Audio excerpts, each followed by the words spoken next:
Let's get started. Topic, today's topic is going to be on self-investing and what exactly it is to invest in yourself. Because it's advice that's always thrown around, but never really explored in just the general sense of different ways you can go about it. What's sort of the small levels that you can dabble in self investment, and the greatest levels, and then the overall aspects to which they can affect your life. And for whatever change you're looking for, I think whatever, like, you would have to pick specific outlets. So first things first, I think just the general idea of investing in yourself, why it's important as opposed to investing in anything else, is you control the outcome. So it may be something like a gym membership. You investing in yourself through a gym membership, you control what you will get out of that gym membership, whether it's actively going in 6 times a week or even 4 times a week. It's all up to you. This kind of investment gives the best results. You can't buy you can buy a better body through like surgeries and stuff, but it's a lot cheaper to just build it yourself, to actively put in the work, and those results are the best, the most natural. So yeah. Okay, so first things first, I think one of the easiest and most turned to idea of self-investing is outfits and the way we dress. People say that you got to dress for the job that you want or the promotion that you want. A lot of people look into that idea of buying new clothes, buying a whole new wardrobe as a version of self-investing. It's investing in the way you look, and this method really ties into someone's self-image, but also just the image they're perceiving in their workplace. This is very important, I think, at a grad level. It's a worthy investment because you can start immediately coming across more professional. The way you dress, the way you carry yourself. It may even be something as small as getting dressed up and taking a picture for, be it LinkedIn or even just for like your team's profile or whatever it may be.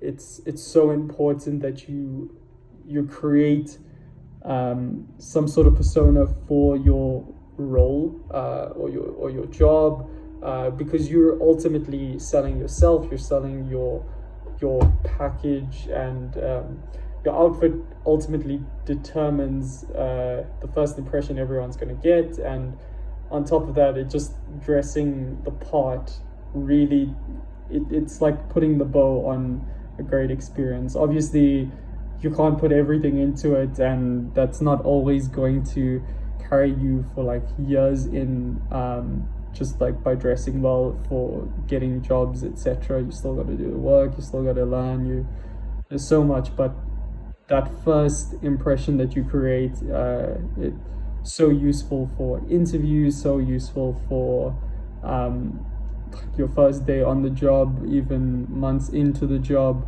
meeting new people, creating connections. All of that ties into the image you portray in the working place. So yeah, so I think the range of this aspect goes from something as simple as getting a better haircut, getting I guess more professional working shoes, getting a shave or a professional shave, better glasses, whatever it may be.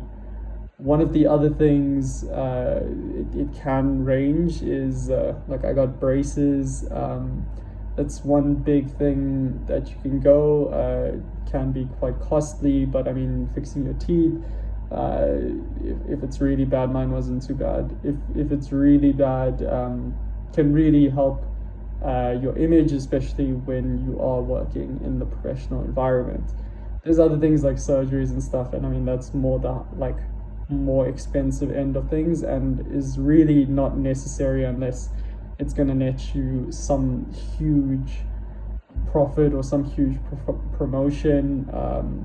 I think one of the major things is if it's going to help you get over your limiting beliefs, then by all means you should jump in and get, like, whether it's braces, surgery, or whatever, just to help you break that break whatever limiting beliefs you may have. Obviously, I don't believe you need any of that. I think straight up you could always just achieve that understanding and breaking that limiting belief in your own personal capacity through challenging yourself and pushing yourself to be more out there. But it is definitely a long-term fix. It takes time to do that. You're undoing years of bad habits. Okay, and then the other thing is you could just opt to get a whole new wardrobe. It's definitely a cool aspect to, you know, upgrade everything that you're wearing, getting a better outfits, especially outfits for work.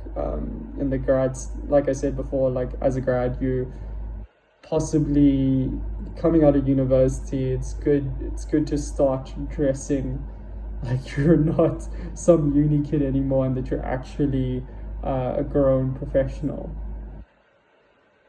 The next point I want to speak on is probably the most mentioned is education, degrees, courses.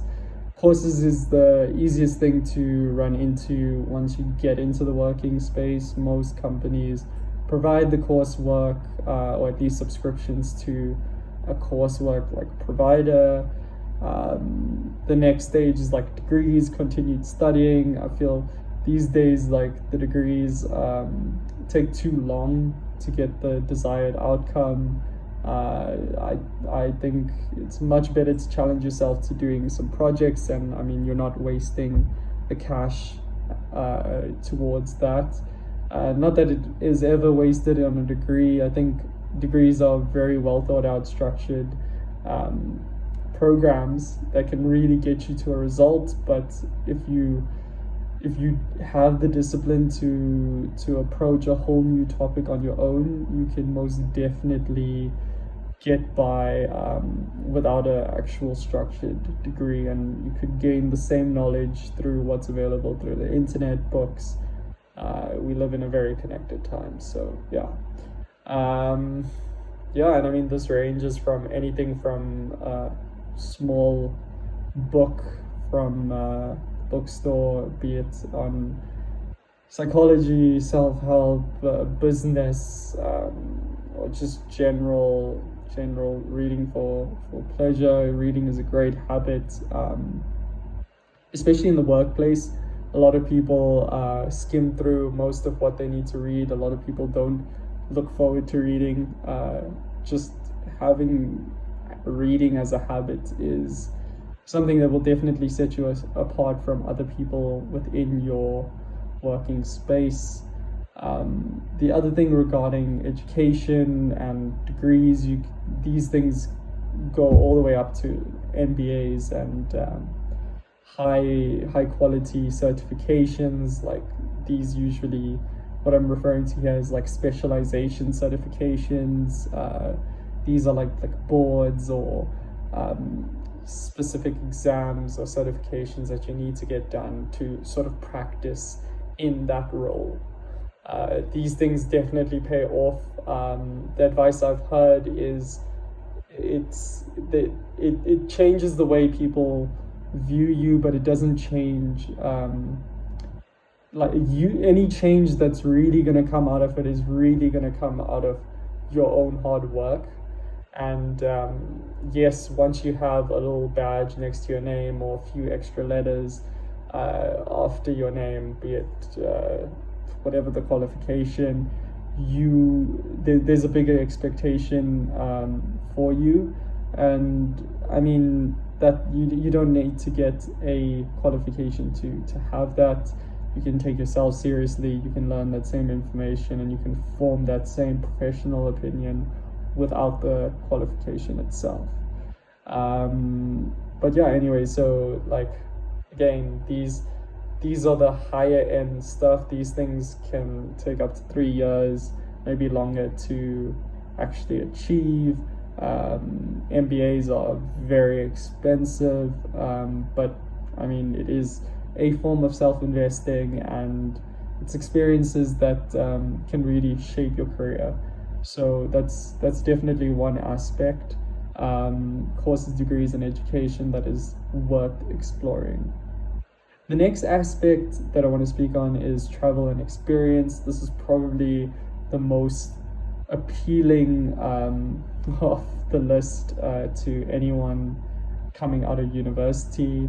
If you're able to do this before university, you're very lucky, or before your job. It is definitely something that can give you good perspective, gives you access to people that are doing interesting stuff. A lot of people that you may find while you're traveling are in similar situations to you, or actually have come to an understanding and have reached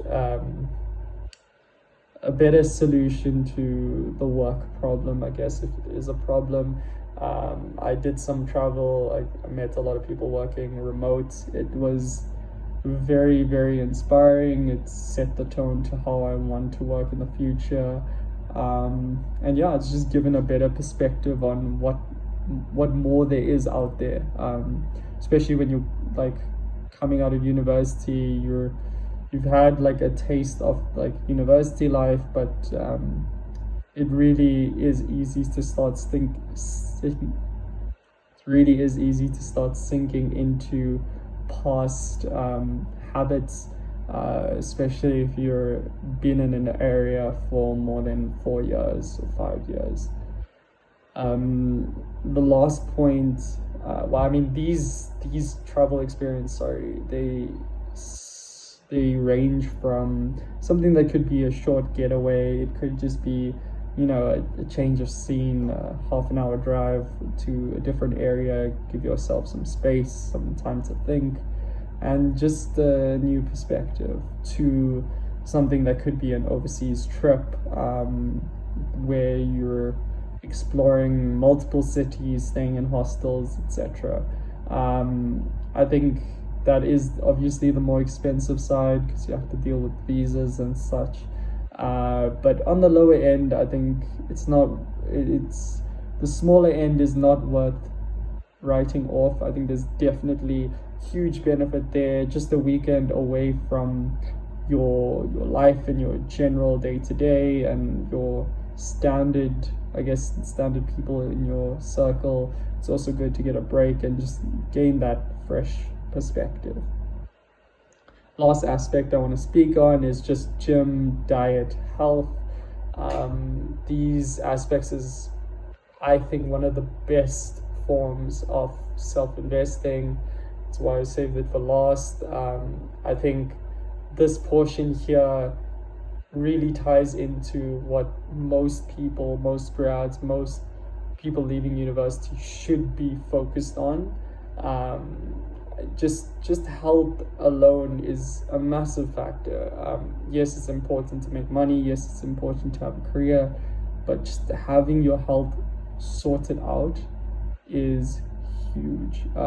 It directly influences every other aspect of your life. What you're putting into your body is so important. It affects your mood. It affects everything. It affects your mood. It affects your productivity, and yeah, just the gym aspect, being healthy, and actively trying to make a difference in your life and a shift towards being more healthy is definitely, it affects how people view you. It affects how clothes fit you. It affects your mindset towards your own job. It affects how other people perceive you. And I just know that one of those aspects of just focusing on your health can help build every other aspect of you. It's one of the most important because it's a good base. And yeah, I mean, it's not just physical health. This is one portion. The next stage is mental health.